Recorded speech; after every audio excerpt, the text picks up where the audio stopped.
নিয়ে এলেন? ওনারে চিনস না তুই? উনি অনেক বড় তান্ত্রিক, এই দেশে ওনার লক্ষ লক্ষ মুরিদ।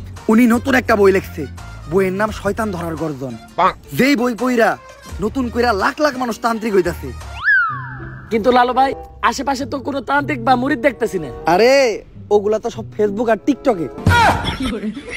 বাবা, সঞ্জনা নামের এক আত্মারে আমার ধরতে হইব বাবা, আপনি আমার সফল হওয়ার একটা উপায় দেন। যদি সফল হতে চাও তাহলে আমার লেখাই বইটি নাও, শয়তান ধরার গর্জন। এই বইটি নেওয়ার সাথে সাথেই তোমার জীবনে থাকবে না কোনো অর্জন। আমি কথা দিয়ে কথা রেখেছি, শয়তান আসেনি তো ফিরে। আমি শয়তান তাড়ানো গল্প লিখেছি আমার সারাটি জীবন ধরে। আমি অন্ধকারে মোমবাতি জ্বালিয়েছি, তবুও পাইনি ভূতের খোঁজ। আমি ভূতের অপেক্ষায় ছিলাম, ভূত নিজেই হয়েছিল নিখোঁজ। শয়তান ধরার গর্জন, পৃষ্ঠা নাম্বার চুদলিংপং। বাবা, এটা তো মন্ত্র না, ছন্দ কইলেন। মার্কেটে আপাতত ছন্দই চলে। বাবা, বইটা একটা আমারও লাগবো। দাম কত এটার? মাত্র 1000 টাকা। 1000 টাকা দিয়ে আর কিনুম? 1000 টাকা হাতে নিয়ে ভূতের ডাক দিলে ভূত নিজেই চালতে পড়বো। 1000 টাকা দিয়ে বইয়ের দাম, এই বইয়ের বিশেষত্ব কি? এই বইটা আমি আমার নিজ হাতে লিখেছি। দেখি, হাতের লেখা এত খারাপ? দেখি বইয়ের প্রথম পৃষ্ঠায় কি লেখা? মানুষকে ভোদাই বানানোর 100টি উপায়। 1000 টাকা দিয়ে 120 টাকার এই বইটি নেন আর ঠাস কইরা ভোদাই হয়ে যান। এখন সফল হইতে গেলে তো এই বইটা লাগবেই, তো এই বইটা আমি নিয়ে গেলাম। বইয়ের টাকাটা? ওইটা আমি হোয়াটসঅ্যাপে পাঠাই দিব। গুরু, আজকের থেকে আপনার লেখা এই বইটা পইরাই আমার শয়তান ধরার যাত্রা করলাম শুরু। শয়তান ধরার গর্জন, পৃষ্ঠা নাম্বার চুদলিংপং।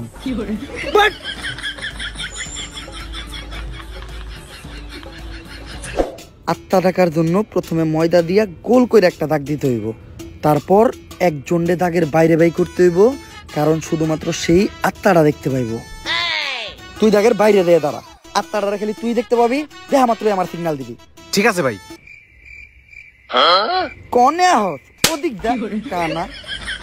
তারপর মোম জ্বালা আর পড়তে হইব, আত্মা ডাকার এই মোমবাতি জ্বালাতে পেরেছে কয়জন? বেশিরভাগই তো চালাতে গিয়ে নিভে ফেলার গর্জন। পারবো না আমি ভালো করেই জানি, তবে দুঃস্বপ্ন আমার একটাই, সঞ্জনা নামের সেই আত্মাকে 5 টাকার মোমবাতি জ্বালিয়ে ডাকতে চাই।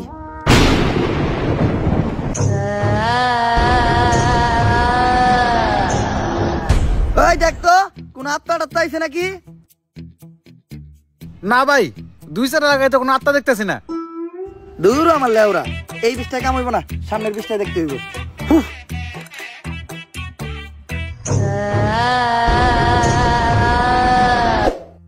অশুভ আত্মা ডাকতে গেলে একটা লাশ লাগবে, তাও আবার মাথা ছেঁচা। এখন মাথা ছেঁচা লাশ কই পাই? লাশ তো মর্গে পাওয়া যাইবো, কিন্তু একটা লাশের তো অনেক দাম, মিনিমাম 70-80 হাজার টাকা। 70-80 হাজার টাকা তো জিন্দা মানুষেরই দাম নাই। বাদ দে, লাশ লাগবো না। কিন্তু লাশ ছাড়া আবার আত্মা ডাক মুইবা কেমনে?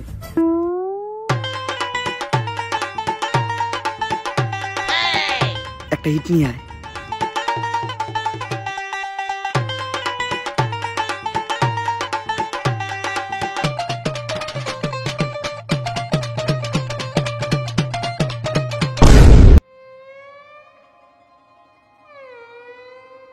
কপাল ভালো আমি কানা আসলাম না, নাহলে আপনি আজকে আমার লগে এই কামটা করতেন। আরে না, তোর লগে এই কাম করতাম না, আমার ভিতরে একটা মানবতা আছে না। কেমন মানবতা আছে ওটা তো দেখতে পারলাম। তারপর তোমার ডাইন হাত শক্ত কইরা লাশের মাথার উপর রাখবা, এই কথা চিন্তাও করো না। কি করলেন ভাই এটা? যদি এটা কইরাও ফেলো, তাইলে মাথার উপর থেকে হাতটা সরাইয়া হাতটা লাশের বুকের উপর রাখবা, এইটাও করা যাইব না। কারণ এটা করার লগে লগেই লাশটা বাদ হয়ে যাইব, ওই লাশ দিয়ে আর আত্মা ডাকা সম্ভব না। ভাই ভালো করে পড়ে দেন, হয়তো কোনো সমাধান অবশ্যই আছে। যদি এই 2টা কাজই তুমি কইরা ফেলো, তাইলে ওই লাশটা ঠিক করার একটা উপায় আছে। একটা উপায় আছে রে, বাচ্চি। এইটা মনের ভুলেও পাইব না। আমার লারের বই, লারের বই এটা আমার লার। এই বই দিয়ে আমি ভূতই ডাকবো না, আমার নিজের ভিতর যে জ্ঞান আছে ওই জ্ঞান দিয়ে এবার আমি আত্মা ডাকার চেষ্টা করবো। ভাই আপনার ভিতরে কি আসলে কোনো আত্মা ডাকার জ্ঞান আছে? হন, আমার ভিতর যখন থেকে আত্মা টাকার জ্ঞান আছে তখন থেকে তোর পাখিও খারায় না।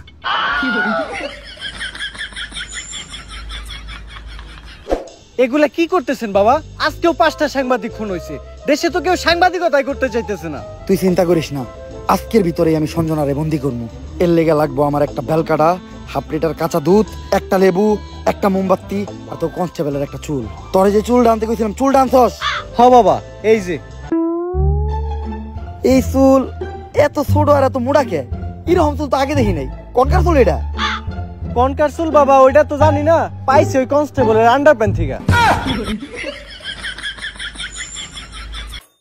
চলবো, কালকের ভিতরই সঞ্জনা আমার হাতের মুঠোয়। করতাছি ষড়যন্ত্র, জানি না কোনো মন্ত্র। পাশের বাড়ির কাকার নাম জালাল, হ্যাঁ খায় সুদ। আধা ঘন্টা ধরে আমরা আটকায়া বয়ে রয়েছি আমাকে মুত। সঞ্জনা তুই খাইয়া যাই 250 গ্রাম কাঁচা দুধ। ভাই দুধ আনলেন আধা কেজি, দিলেন মাত্র 250 গ্রাম, বাকি 250 গ্রাম তো আছে, এটা আমি খাই না। এই দুধ যদি কেউ খায় তাহলে অনর্থক হয়ে যাইব। এটা আমারে দে।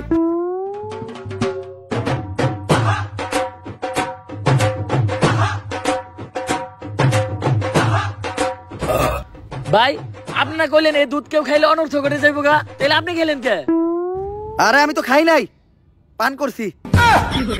সবকিছুই রেডি আছে, এখন খালি এই কাঁচা দুধের ভিতর তাজা রক্ত দিতে হইব। দে তোর 8টা দে। 8 টাকাইটা কয়েক ফোঁটা রক্ত দুধের ভিতর ফালাই। আমি দিমু কে? আপনার ভাল লাগলে আপনি দেন। আরে রক্ত তো আমি দিতাম, কিন্তু আমার রক্তের গ্রুপের লগে সঞ্জয়ের রক্তের গ্রুপ মিলে না। রক্ত লাগবো এ পজিটিভ, আমার রক্তের গ্রুপ হইলো এবি পজিটিভ। এর লেগে তোরই দেওয়া লাগবে। কিন্তু ভাই আমার রক্ত তো এ পজিটিভ না, আমার রক্ত ও পজিটিভ। ও পজিটিভ? আমি তো বুঝলাই গেছিলাম ও পজিটিভ রক্তই তো লাগবো। দে।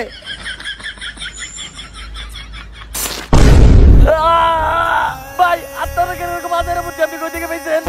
আরে এই বুদ্ধি আমার নিজের মাথার থেকে আইছে। এই ধরনের বুদ্ধি আমার মাথায় ভরপুর। আমার লগে ভন্ডামি করেন না, সত্য করে কোন আপনি। ইউটিউবের থেকে দেখছি।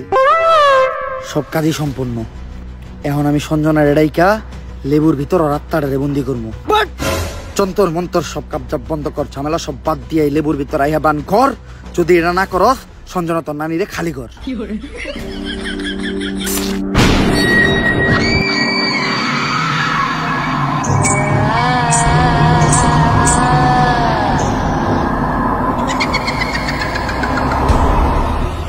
ভাই ভাই বাপ কাছে ভূত।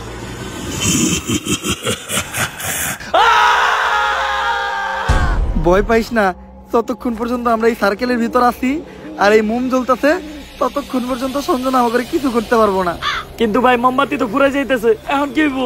মোমবাতি ফুরাই গেলে বুঝবি আমরাও ফুরাই যাবো। সঞ্জনা তুমি খালি হলুদ সাংবাদিক করে মারতাছো কে? মিডিয়া হলো এদেশে সব থেকে বড় শক্তি, কিন্তু হলুদ সাংবাদিকেরা মিডিয়ার একটা মজা বানায় রাখছে। এদেশে ছোট ছোট বাচ্চারা ধর্ষণ হয়, খুন হয়, এগুলা নিয়ে কোনো নিউজ হয় না। কিন্তু পাকিস্তান থেকে কোন নায়িকা বাংলাদেশে ভাত মারলো, পরিমাণে কি ড্রেস পরলো, কে ভাত বেচলো, কে কেক বেচলো, এগুলা নিয়ে হাজার হাজার নিউজ হয়। আর আমি যখন ধর্ষণ হই, এটা নিয়েও কোনো নিউজ হয় নাই। শেষ পর্যন্ত আমার মরতে হইলো। তাই এদেশে হলুদ সাংবাদিক একটা বাচ্চা দিব না, সব করে মেরে ফেলামু। আর আমার যে বাধা দিব তা করে মেরে ফেলামু। তোমার জায়গায় তুমি ঠিক আছো, কিন্তু সবাই রে মারা কোনো সমাধান না। হলুদ সাংবাদিকদের যন্ত্রণা এই দেশের প্রত্যেকটা মানুষেরই সহ্য করতে হয়। আসলে আমাদের পরিবর্তন হতে হবে, আমাদের প্রতিবাদ করতে হবে। আমরাই পারি এই দেশ থেকে হলুদ সাংবাদিক নিরাময় করতে। কিন্তু আমি থাকতে তোমাকে আর একটাও জান নিতে দিব না। পারলে টাকা। ভাই এটা কি কইলেন? এখন আমাকে কি হইব? আরে তুই চিন্তা করস কে? যতক্ষণ পর্যন্ত এই মোম জ্বলতেছে ততক্ষণ পর্যন্ত সঞ্জনা আমাকে কিছু করতে পারবো না। আচ্ছা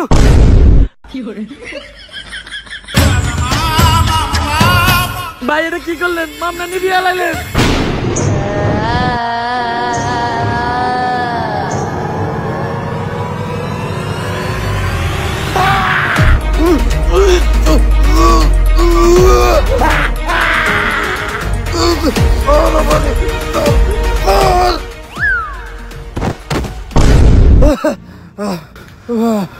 পুতুলটা পড়ার লগে লগে সঞ্জনা পড়ে গেল, তার মানে কি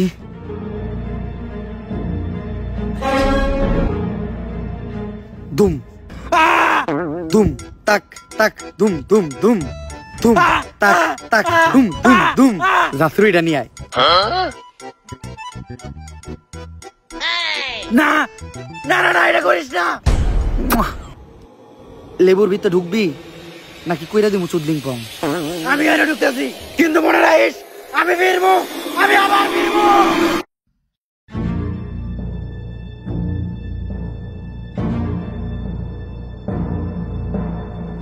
এসপি, সঞ্জনার এই লেবুর ভিতর বন্দি করে লাইছি, আর লেবুটা এই ব্যাগের ভিতর।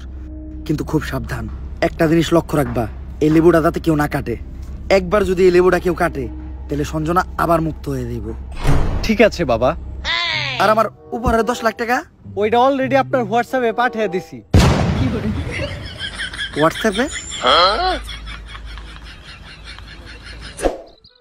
বউ বউ, এই ব্যাগটা খুব সাবধানে রাখবা, কেউ যেন হাত দিতে না পারে।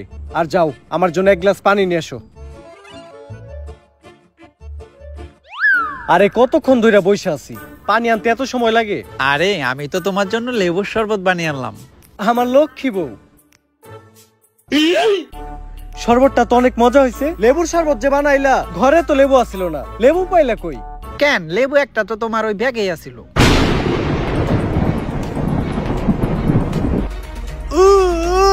কি গো, কি হলো তোমার? এমন করতেছো কেন তুমি?